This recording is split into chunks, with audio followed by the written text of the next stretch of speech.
Joining me now is Natasha Bertrand, staff writer for The Atlantic and an MSNBC contributor. Also Harry Litman, former U.S. attorney and former deputy assistant attorney general during the Clinton administration. We were getting a little cheeky, Natasha, obviously, with our fact check.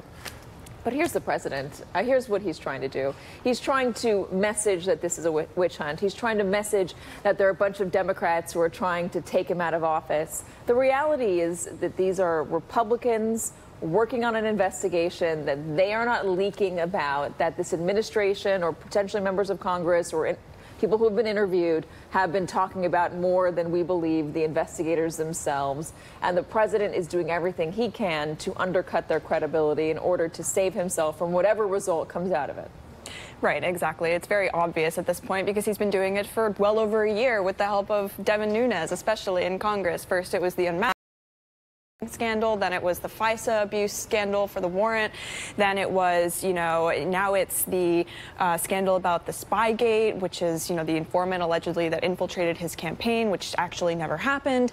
So it's obviously a very consistent campaign that he's been waging against the special counsel, but he's basically boiling the frog at this point. I mean, he's pushing the envelope to see how far he can go until Republicans actually stand up and say, okay, this is enough. And I don't think that that's actually going to happen at any point, because the only person that's actually come out in the last week or so to say, hey, there actually wasn't a spy in the campaign, we've seen no evidence of that, was Marco Rubio. So Republicans are really going to have to, if they want to preserve the credibility of this investigation, they're going to have to make sure that he doesn't get to the point where he feels like it won't be a massive political scandal for him to fire Rod Rosenstein and then ultimately Bob Mueller. How long does Robert Mueller have for this investigation, Harry? How long does he have the public support behind him?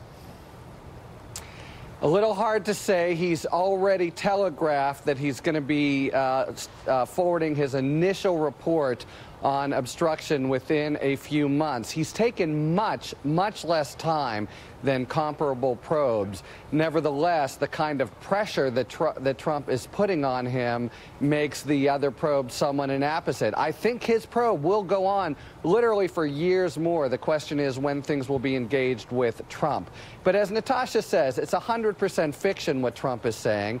The problem is it kind of implicates two really fundamental, important principles.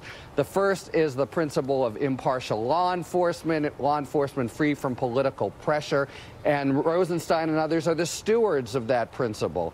On the other hand, though, there's this incredibly important goal of safeguarding the Mueller investigation, and the problem for Rosenstein and all of us is there's a push and pull between these two goals, and serving one might undermine the other. He's trying clearly to have enough time for Mueller to come forward with the first round of charges. To my mind, that's going to be within the next few months, absent some court battle over a Trump testimony. It was interesting over the weekend. Rudy Giuliani made a TV appearance not on Fox, but on CNN, and he's already bringing up impeachment. Listen to this.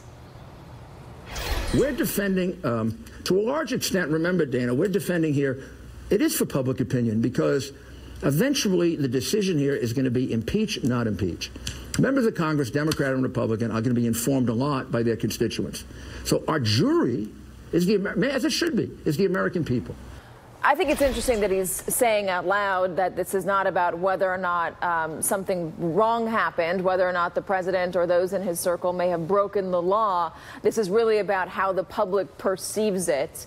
Leave that aside for a moment, though. Harry, what do you make of him bringing up the word impeachment already? I think it's very studied. He wants to push it away from the courts, from indictment, from engaging on the law and the evidence, and seeing it as a political battle. Trump's whole card always has been, the lack of resolve among House Republicans to really push back. And if Giuliani frames it in these terms, I think, he has stumbled into something that's basically accurate. It will be a political question that's better for Trump than it being a legal question. Of course, if the composition of the House of Representatives changes, everything changes. No doubt about that. How much are Trump's lawyers on the same page? Are they on the same page? I know Rudy Giuliani is taking them in much different direction than they were going before he signed on. Well, everything that we've seen is that it's really the president and Giuliani, and then there's the rest of Trump's lawyers who are,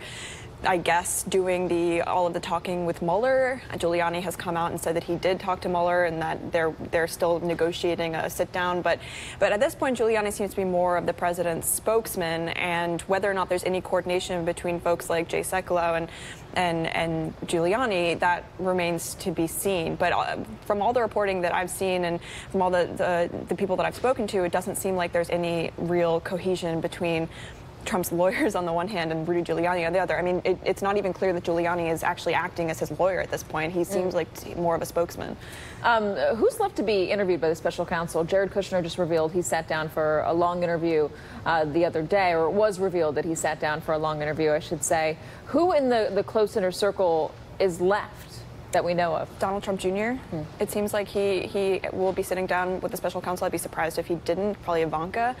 There was a report recently that said that the whole speculation is that he's saving Ivanka and Donald Trump Jr. for last because he doesn't want to actually annoy the president. We haven't heard about Ivanka, though. I mean, that's the first time, not the first time, it's just rare that we hear her name come up in regards to this investigation. I mean, she was there for so many of the pivotal moments. She was there when the president decided to fire Comey, and of course she has been there every step of the way, even when it comes to what she knows about what her husband, Jared Kushner, was doing. So she seems like a logical person for Mueller to be interested in, but of course he has this very careful balance, because if he were to go after Donald Trump Jr. or Ivanka, of course that is the closest people to the president that he could possibly get to.